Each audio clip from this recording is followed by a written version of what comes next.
From Interior Alaska's most trusted news source, this is the Fairbanks Evening News. Good evening. Our news tonight starts with the weather and the impact it's having. Roads have been treacherous because of freezing rain and drizzle. Our own Mike Schultz is here. Mike, what can you tell us about this weather? We talked about it last week. We talked about warm air coming up from the south, and boy, did it really arrive. Yeah. Temperature of 37 degrees locally, and of course, the warm air is now moving off to the east. In fact, I just checked the latest radar. I think the worst is over. The freezing rain's out of the picture now. It looks more like maybe just some scattered snow shower activity, but maybe not even the heavy activity that they were expecting earlier. Today we're putting a forecast out for 4 to 6 inches. Don't think that's going to happen. Right, that is but good still, news. caution was, used today. A lot of things that got canceled. Fairbanks School District, all after-school activities canceled, as well as the borough bus service canceled for the rest of the evening. Yeah. Buses running 2 hours late after and school. I heard the Chambers canceled for tomorrow also. Yeah. Okay. Yeah. The bad news is, I guess, is that we are going back into the icebox. Yeah, okay. We'll tell you more about that later on. We talk about all the weather. Stick around. But right now, back to you, Joe. All right, thank you. In other news, here locally, area law enforcement officials were kept busy when the rainy conditions struck the interior, responding to a large number of accidents and vehicles in distress. The news center was in town earlier today and has more.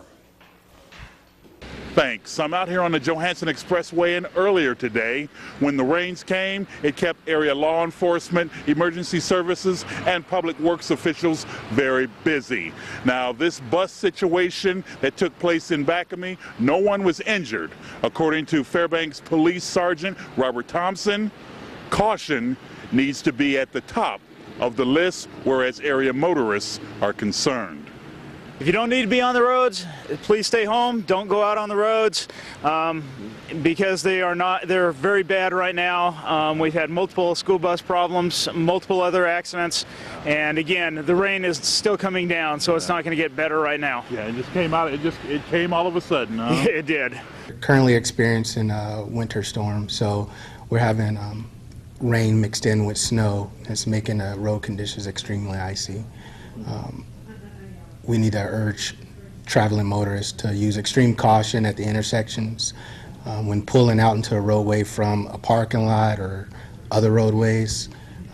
We currently have a lot of troopers out on crashes right now. On days like this, usually in just regular wintertime conditions, you're always using caution, of course, but today, braking distance, for instance, is going to be probably 5 to 10 times longer than it would on an average day, an average winter day.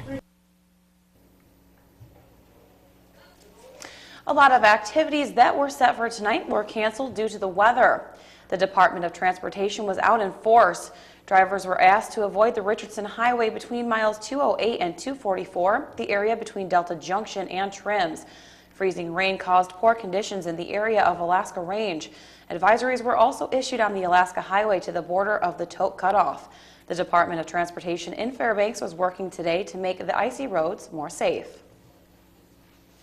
We've been out last night out doing what we call hot sanding, which is putting a little sand and salt mix down. We pre-wet it so it goes down and it sticks to the road real well, and we primarily did that on bridges and overpasses, and that made quite a difference coming in, because those roads are exposed all around and right. Obviously get slick faster and worse. The unseasonably warm weather for mid-January isn't just affecting the interior. It has caused several homes in South Central to report flooding issues.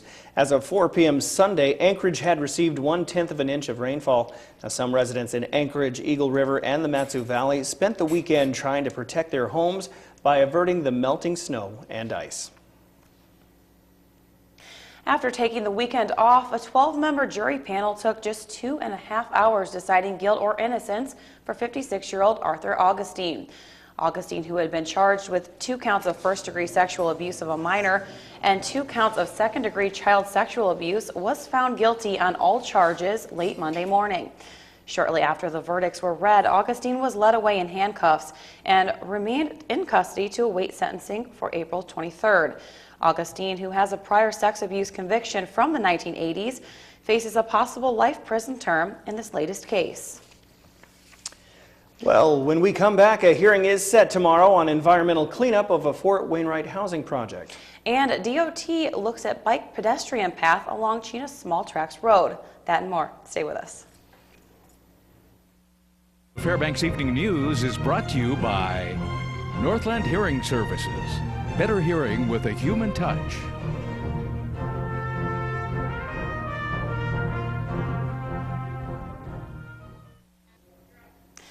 Welcome back. Trial for a 45-year-old Fairbanks man accused of cutting another man's throat with a knife inside a local bar has been moved back to mid-March. Lance Arthur Johnson is charged with first-degree attempted murder and felony assault in the first degree. Fairbanks police say Johnson stabbed his 37-year-old alleged victim inside the Arctic bar around 3 a.m. on November 10th. Police say after having his throat cut, the alleged victim managed to leave the bar, call 911, give police a description of his attacker, and then identify the man who stabbed him before he was rushed to the hospital. Authorities also say the incident was caught on the establishment's surveillance camera as well. Now Johnson faces a lengthy jail term if convicted. An elderly couple in Tanacross lost their home to a fire on Saturday while visiting Fairbanks. Betty and Roy Denny found out their home burned down shortly after arriving in Fairbanks on Saturday afternoon. Now, no one was at home at the time of the fire, but the family lost 2 dogs and all their belongings in the blaze. About 50 community members used buckets of water and snow to battle the blaze until firefighters from Tok showed up with a fire truck. Tribal Council member Diane Titus said the village applied for grants to get its fire truck repaired, but so far has not been successful. Anyone wishing to donate to the Denny's can call Denali State Bank at 456-1400 and ask for the Tanacross Denny House account. 2 years ago, residents of the Chena Small Tracks area voiced concerns to elected officials about pedestrian safety, especially for children who use the bike road for walking, bike riding, and catching school buses. Tuesday, the Department of Transportation will hold a meeting at Wood River School to present a proposal to deal with the problem. The idea is to build a multi-use path along the Chena Small Tracks from the Chena Pump Road intersection to the Chena Kiwanis Park. The study for the project was funded by the legislature, but no money has been set aside for the project itself, which is expected to cost about $1.3 million. It's got 11-foot lanes, which is a little less than typical that you see around town.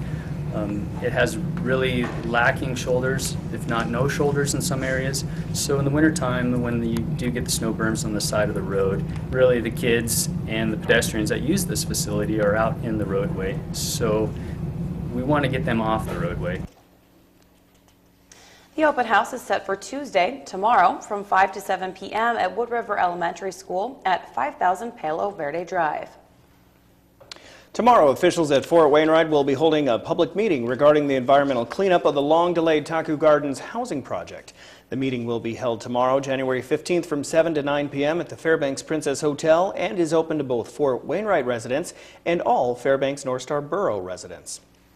Now, officials will discuss what is expected to come of the delayed housing project and exactly what was found and remediated. Representatives from the Army, the U.S. Environmental Protection Agency, and the Alaska Department of Environmental Conservation Military Contaminated Sites Program will also take questions from the public regarding Taku Gardens. The news center spoke to U.S. Army Garrison Commander Colonel Ronald Johnson today about the site and the Army's expectations for the future of the location. And essentially, what was found was everything from high levels of PCBs to junk, garbage, and military dunnage. So parts and components of packaging of military rounds and ammunition and that sort of thing. We're moving forward and we have been very aggressive in how we both approach cleanup and how we approach occupation. Environmental, the EPA and ADEC have standards as far as remediation goes, and we've aggressively attacked those standards, and we feel we've gone way above the standards, so just to ensure that we could place people in those homes at some day. Colonel Johnson also told the news center that once the transfer from military to privatized housing is complete, the housing could be available for families as early as this year. And speaking of transferring, we're going to transfer it to Joe Cook for In sports. All right. Good transfer. Yeah, we had a lot of sports action going on in Fairbanks and beyond over the weekend. We'll have the big sports stories, including the Ice Dogs winning and some roller derby. We'll check out the tough girls coming up next in sports.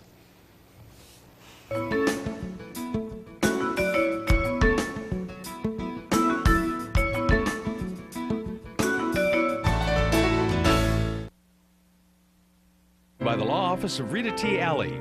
Peace of mind through professional legal services. Hello, Interior Alaska. Joe Cook here in the sports seat for you this Monday, which means it's time for the weekend recap. The Naniks men's basketball team's jerseys have gold in them. Well, that must be for butter because they're on a roll. Okay, that was a little corny, but the Naniks are something serious, being named the GNAC Team of the Week after handling St. Martin's 81-58 on Thursday. The Naniks' onslaught continued with an 89-56 win against Western Oregon at the Patty Center on Saturday. Dominique Brinson, the GNAC Player of the Week, announced today, had a season-high 28 points, hitting a career-high 6 threes on Saturday. He scored 44 points during the Naniks home sweep. The Naniks have won 6 in a row with a 10-4 overall record, 5-1, which is second place in the conference. Naniks fans, get ready. Next up for UAF is UAA. Saturday, the streak goes on the line against their rival in the Patty Center. Forward Andrew Kelly says the streak is credited to the Nanik defense. Our six win, our game streak is going good because our defense. We keep on playing defense every night. We come out here want to play defense, and during practice, that's all we're preaching right now, defense and rebounds. So I feel like we can beat anybody in the GNAC if we keep on playing defense. Every night is just, we're trying to shock the world, shock the GNAC, and try to make that GNAC tournament in March. And now the Naniks hockey team had 6 points available this weekend against the Michigan Wolverines. The Naniks took all 6 points in a weekend sweep of Michigan at Yost Ice Arena in Ann Arbor, Michigan, in front of 5,800 fans. The first game was a scorer's delight and a 5-4 win. 5 different Nooks scored. The last 2 goals were clinchers, with Michael Quinn scoring on a power play to make it 4-2 in the second period, and Tyler Morley had the game winner on a shorthanded goal in the third. Saturday, the Naniks didn't want to make things interesting en route to a 4-1 victory. Captain Adam Henderson and Cody Kunick put the team on their backs. Both scored 2 goals. John Keeney saved 30 of 31 shots. This is the first sweep of the season and the first ever sweep of Michigan in the all-time series. Cody Kunick and Michael Quinn were named Offensive and Defensive Players of the Week, the CCHA announced today. It's the first time this season the Naniks swept the weekly awards. Both players finished with a +2 rating. And now the Nanick hockey team wasn't the only Fairbanks hockey club lowering the broom on their opponent. The Ice Dogs swept the Janesville Jets over the weekend in their return to the Big Dipper. After a 4-0 shutout of the Jets on Friday night, the Ice Dogs followed up with another nice home performance. The game was 1-1 going into the second with a goal by Ryan McNeely for the Ice Dogs. Then the takeover. Devin Lowe broke the tie at the 14:39 mark in the second. He is playing great right now. Lowe had 2 goals and an assist. In the third, Lowe strikes again, scoring the insurance goal on a nice play set up by Patrick Newell and Kyle Lee. The Ice Dogs would win 3-1. This gives them 4 straight wins, their third longest streak of the season. Steve Perry made 22 saves on 23 shots. The defense is clicking for the Ice Dogs. Oh, you know, just the whole defensive unit as a whole is just playing great. Like, everybody's blocking shots. They're making our job so easy. Like, these past 2 games have been great in the defensive zone just because of how well they've played. So, like, we really owe it a lot to the defense. Well, we didn't have a lot of practice after break, and I think we've gotten a little bit better every single game we played in. I didn't think we were very sharp at all in the first period, but I thought we got a little bit stronger as the game went on, and, you know, fortunate enough to sweep the series this weekend.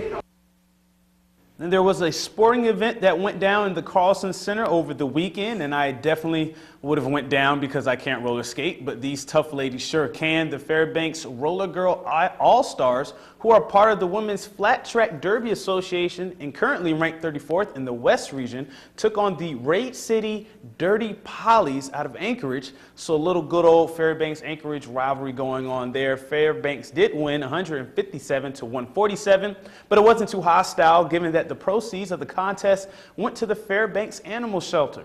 So girls knocking around each other other for a good cause. Hey, that's a good thing. We caught up with the Dirty Pollies, who say roller derby is a competitive sisterhood. Oh, we want to win this game, yeah. We love them, you know, they're our sisters, but you know, you got to hit your sister every once in a while, right? This is our favorite place to skate. We love to come up to Carlson Center because it's such a beautiful venue, and the girls are always so nice, and I mean, we love to come play Fairbanks in their venue because this is a nice place to skate. Ever since I started derby, my whole life has changed. I was kind of a loner. I didn't have a lot of things to do, and I was just bored, and I didn't really fit in other sports, and I joined derby, and like they just welcomed me in, and like we don't just play sports, and we hang out. We help each other on a day-to-day basis, like help each other move, have lunch, just anything. Great event there at the Carlson Center, and that'll wrap up sports tonight. Thanks for rocking with me for a little while. Be sure to catch up on more KTVF Sports on Twitter, YouTube, and of course our new mobile app. Be safe out there on the roads, people. It's getting nasty out. While you drive slow, I should say. Stay cool, Alaska. Mike Schultz has your full weather forecast coming up next. We'll catch you next time. There has always been a balance in Bristol Bay between development and what must be sustained. In caring for this great land, Bristol Bay Native Corporation believes we all share a responsibility to ensure that harvesting one resource does not do harm to another. Sustainable development in a place that's always been. Well, like I said earlier, I think the worst is over, guys. It looks like the rain is ending. Temperatures are starting to fall a little bit, which is not really good either because it means everything that melted today is going to refreeze again tonight. Slick roads, right, Joe? So it'll be worse tomorrow. The Weather Service has dropped the heavy snow warning. It's just 1 to 3 inches now. That's all we're expecting. So look, the worst is over. Okay. Let's go out the airport there. They are reporting a little bit of light snow and some very, very light freezing drizzle. 31 degrees. Excuse me, that's compared to the high today of 36, the low last night 24. Record high 44 in 2009, but look at that record low. 66 below in 1934. That is the coldest temperature ever recorded in the Fairbanks area. Sunrise this morning was at 10:29, sunset 3:34, giving us 5 hours and 6 minutes daylight. That's a gain of 6 minutes from yesterday. All right, here's our photograph tonight, sent in by Bill and Joyce Chase. Moon dog. You've heard of sun dogs. This is a moon dog shining through the ice crystals in the evening sky. Again, if you have a photograph to share, by all means, send it to Mike Schultz at KTVF11.com. Here's our latest radars. You can see all of the energy and all the moisture is moving rapidly past the Fairbanks area. On the last frame here, it's just about out of the picture, so things are looking good. Nothing out to the west. That's good news there, too. On our satellite picture, again, you can see the main thrust of all the moisture moving rapidly into Canada, and behind it, just a few pockets here and there. Might possibly give us a few light snow showers, but it looks like I said, the worst is over. Now, the rest of the state is faring fairly well. Some rain showers over southeast Alaska, cloudy skies across the Gulf of Alaska, and up and down the west coast, some light snow around Nome, also some light snow at Barrow, and cloudy skies at Fort Yukon. The lower 48 weather tonight. Things are looking pretty good up and down the west coast. Still pretty chilly around Seattle, 38 degrees. Denver, 12 degrees. Thunderstorms over the deep south. Excuse me, our latest radar and satellite showing a lot of energy moving across this jet stream here that's diving down and then coming back, and then also some energy across the Pacific Northwest. Also, they're looking at St. Anna winds returning to Southern California actually tonight right on through Tuesday, and mountain passes 50 to 60 miles an hour. Well, back to Alaska for tomorrow. Here's what it looks like on the northern sections of the state. Blizzard warning in effect for Barrow. That should be winding down tonight. Chance of snow for Nome, and winter weather advisory still in effect for Fort Yukon for freezing rain and mixed snow with that. Over the interior, tomorrow, morning snow showers ending for Fairbanks and Healy, with temperatures cooling down quite a bit from today. Rain for Juneau and chance of rain in Ketchikan over the southeastern sections. Over the southwest, we're looking at mixed showers in Cold Bay, wind and showers for Kodiak, and scattered snow for Bethel. And over south central regions, things have calmed down considerably, just mostly cloudy for Anchorage and Homer and partly cloudy at Valdez. Once again, time for our kids' weather, and this week we're talking with the new school, with the kids from Pearl Creek Elementary School. Tonight, a young man has a weather story about 2 years ago, a big ice storm we had. My story is about 2 years ago when it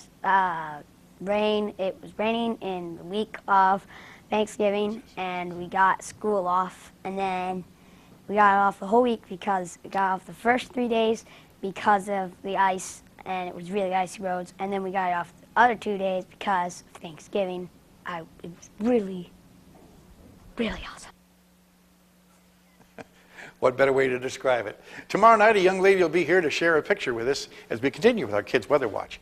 Here's your forecast for tonight. Freezing rain ending, 2 to 4 inches of snow. We'll kind of downgrade that now to 1 to 3 inches of snow, 9 degrees for the overnight low. Tomorrow's forecast, morning snow showers, then cloudy and colder, 11 degrees. And the bad news, here comes the ice box opening back up again. As you see, temperatures rising to the mid-teens, below 0 for the daytime highs, and overnight lows dropping down as low as 35 below. That'll be over the weekend, and temperatures trying to recover somewhat by Sunday, and maybe some snow possibly again on Wednesday. But all in all, the cold temperatures are coming back. Oh no, that's not good. All right, well, make sure to download the new KTVF mobile app for your iPhone, iPad, or Android smartphone. You can get news, sports, and weather wherever you go. Okay, and that will wrap up this edition of our broadcast. As always, we thank you for joining us. We'll see you back here at 11. Good night.